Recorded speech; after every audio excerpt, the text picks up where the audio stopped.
Hello ladies and gentlemen, welcome back. Force here with some more StarCraft 2 commentary. Today's game is going to be between HerO and TaeJa. This is a Terran versus Protoss matchup. We are here on the map Antigua Shipyard. And let's begin this game as always with some player information, starting down over here in the lower right hand spawn position with our red player HerO. HerO is a Protoss player from South Korea, currently playing for Team Liquid. Most recently, he took first place at the North American Star League Season 4 event, which was on December the 9th of this year. Now, HerO actually began his professional career back with StarCraft Brood War, starting off as an amateur player and eventually making his way onto the pro scene. And obviously, as you can see here, made the transition into StarCraft 2. His opponent over here in the upper left-hand spawn position is our blue player TaeJa. TaeJa is a Terran player, also from South Korea, and also currently playing for Team Liquid. He most recently took second place at the DreamHack Open Winter 2012 event, which was on November the 24th of this year. TaeJa didn't actually begin his professional esports career until 2010, which was, as you know, the release of the StarCraft 2 beta and eventually the full retail release of the game. So doesn't have quite as a long history on the professional scene as HerO does, but nevertheless a very strong player, and I'm looking forward to seeing how this matchup goes. I was sent this replay and told it was a very brief but exciting game, so I'm looking forward to seeing how it plays out. Starting things off here, it looks like TaeJa will be going expansion first. You can see still no barracks and pulling up to those 400 resources, and in fact here comes that SCV moving down to the natural to place that expansion. So very early expansion here from TaeJa. Let's take a look at his opponent over here, HerO, and see what he's got going on. Two assimilators now in production before his gateway even completes. In fact, they're all gonna about finish at the same time, and then we'll be seeing that cybernetics core go down. So going very gas heavy early on. Normally at this point you might see one assimilator, but seeing two this early definitely tells us that he plans on teching up pretty hard pretty soon. This also tells us that he is likely not coming out with an expansion anytime soon, so hopefully for his opponent TaeJa, he will get some scouting done so that he can see the fact that no expansion is coming, because it looks like once again we're going to be seeing some heavy tech early on here from HerO. We do have a probe scout now moving out at the same time, SCV scout moving out for TaeJa. Let's see where both players are going. Looks like the probe scout might be going cross-positional. Yes, he is. And so is Liquid TaeJa's SCV scout. So both players now scouting cross-positional, bypassing each other there in the center of the map and then continue along the way. Let's follow the SCV as he makes his way over to HerO's base. So yeah, very nice scouting here. Both these players again scouting out their opponent nice and early. And it actually looks like, ooh, look at this, the probe chilling out up here. Now again, he knows at this point that TaeJa is up in this position. In fact, I'm not certain, but this may also be the version of the map. Some maps force spawn positions, so this might be the version of Antigua Shipyard that forces a cross-positional spawn, and if that's the case, then they didn't even really need to scout each other to know where they were located, just to see what they were going for. And we saw that SCV scout push on in. Let's see how much he was able to see here. Taking a quick look at the vision, he did see the double gas as well as, of course, that cybernetics core.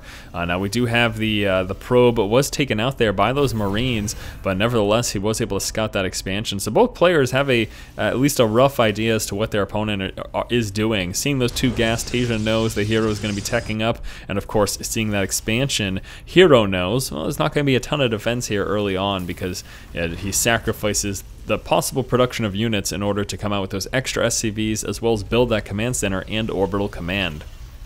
Now at the moment we do have Xel'Naga control going to HerO, which makes sense given the fact that he is on one base as opposed to the two bases of TaeJa. TaeJa will be coming out with this frontal bunker. He's got those Marines also guarding up there, and we do, ooh, look at a nice little supply depot over here for scouting purposes. Just wants to see if anything fancy goes on down here, as well as you know, any hidden units that may try to hide behind the smoke screen, potential drops or stuff like that. We do have some probes moving out right now for HerO as he does prepare to move out with his planned tech, which will be Blink Stalkers. You can see that Twilight Council here now coming out with that Blink research. He is going to be sitting on these 3 gateways plus a robotics facility. Now the robo will allow him to come out with an observer, which will allow, look at that, it is rallied up right to this position just where that supply depot has been placed. But what's going to happen here is we're going to see an observer out of this robo, and that's going to allow him to get vision of the high ground and use his Blink Stalkers to get right into TaeJa's base. Question is, will TaeJa see this coming in time?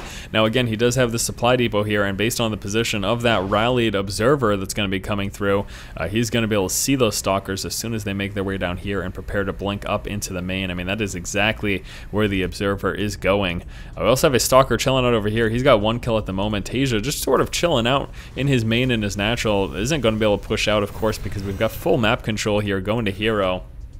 Lots and lots of stalkers so far, 6 in play, 2 more getting warped in right now, and that's pretty much all we're going to expect besides this observer here, the first of which is making its way now. And here we go, blink stalker action about to commence. How will TaeJa defend? He's got a bunker coming up right now in the main. He realizes what's coming. He is preparing for it at the moment. There is the observer. Is he going to spot it? There is the scan. Takes out the observer, but not before the stalkers blink into the main. Marines doing what they can. Here come the SCVs trying to get us around. Stalkers will be forced to blink back out of the base, otherwise they will get overwhelmed. I'm just going to do a little bit of damage and try to blink back those injured ones if at all possible. Another observer comes to join the fun here, allowing these reinforcement stalkers to blink up into the main again, and he's going to continue to micro around and do some damage, killing off a lot of SCVs, which is exactly what he needs to be doing here. Marines and Marauders continue to do damage and whittle down those stalker numbers, but man, oh man, 14 workers killed so far. Take a look at the resources lost. They're actually about even right now. Now with the vision of the high ground from that observer, he's going to be able to take out that supply depot, and didn't put him below cap, but definitely did a little bit of damage. He's already lost quite a bit though, again, those 14 workers and everything else. Gonna push forward here with these stalkers, making his way into the natural now. We're going to transition into Marauders coming out, which is, of course, the wise move for TaeJa. Marauders very strong against the Stalker, and Concussive Shell going to help him keep pace with those the high mobility of that Blink Stalker. We got more coming in right now, getting warped in here at the low ground. Also, a Zealot coming through. It looks like he's going to give up on the notion of just blinking right into the main and try to push this natural and do as much damage over here as possible. Now TaeJa does have Stimpack research, excuse me. He's got Stimpack research right now, which is going to help him tremendously against this. And I wonder if he's going to try to make a transition into Medivacs. Nothing yet. Focusing all of his resources on coming out with as many Marines and Marauders as possible. You know, HerO, if he doesn't do some more significant damage at this point, he's going to be in trouble because he is falling quite behind economically. You can see the resource gathering going on there for TaeJa with his natural expansion up and running pretty safely. Again, hasn't taken significant damage. We got one Zealot peeling off over there, going to try to do a little bit of damage. And forces the lift off and pulls back with all the SCVs as well. Says that's a bit too much for me to handle right now. Now HerO preparing to potentially place down a Nexus, although I don't believe he is going to go through with that. And the Stalkers now threaten that natural expansion position. He's going to take out this refinery. He did force the lift off. There's a transition coming out though into that starport, so that we're going to see those double medevacs in just a moment. There's a lot of bio here, and I'm a little concerned for HerO. I don't think he's going to have enough to deal with this unless he can whittle down this bio before we get those first 2 medevacs out. Scanning to get in any observers that may be there. Taking a lot of damage though as he decided to engage those Stalkers there in the low ground, and now we've got these Stalkers in the main with just a few Marines left and no more Marauders. We do have a couple more in production right now. SCVs forced down yet again, and TaeJa continuing to hang on here by a thread as he's got more units in production. Medevacs now popping out, and this is going to be a major shift in the tide of battle here.